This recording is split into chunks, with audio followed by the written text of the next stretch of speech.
সোমবার বামুটিয়া বিধানসভার কালীবাজার ক্ষুদ্র ব্যবসায়ী সমিতি ও অত্র এলাকাবাসীর উদ্যোগে কালীবাজার নাট্য মন্দিরে প্রয়াত বলাই গোস্বামীর স্মরণ সভা অনুষ্ঠিত হয়।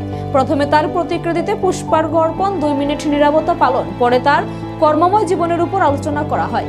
ক্ষুদ্র ব্যবসায়ী সমিতির সম্পাদক মলয় দাসের আহ্বানে আজকের স্মরণ সভায় উপস্থিত ছিলেন পূর্ব বামুটিয়া পঞ্চায়েতের প্রধান নিখিলেশ দত্ত, জীবকল্যাণ কীর্তন কমিটির সভাপতি সূর্যকণ্ঠ দে, সম্পাদক রামকৃষ্ণ দে, এলাকার বিশিষ্ট সাংবাদিক ও সমাজসেবী বাদলচন্দ্র দাস। প্রয়াত বলাই গোস্বামী ছিলেন বামুটিয়ার জনমানুষের নেতা। বামুটিয়ার উন্নয়ন ছিল তার লক্ষ্য।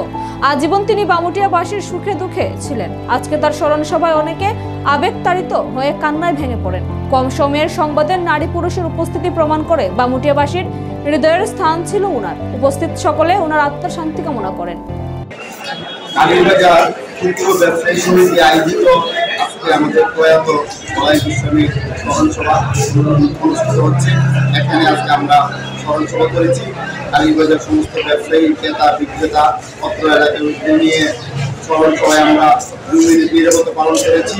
ওনার পুষ্পার্ঘ অর্পণ করেছি। ওনার প্রতিকৃতিতে ওনার কর্মময় জীবনের উপর বিস্তারিত আলোচনা হয়েছে। ওনার জন্ম বামুটিয়া রাজ্য নিয়ে আলোচনা হয়েছে। উনি পরবারে ভালো থাকুন। আমরা চাই উনি যেখানেই থাকুক ওনার আত্মার শান্তিতে থাকুক। আমরা ওনার আত্মার শান্তি কামনা করি।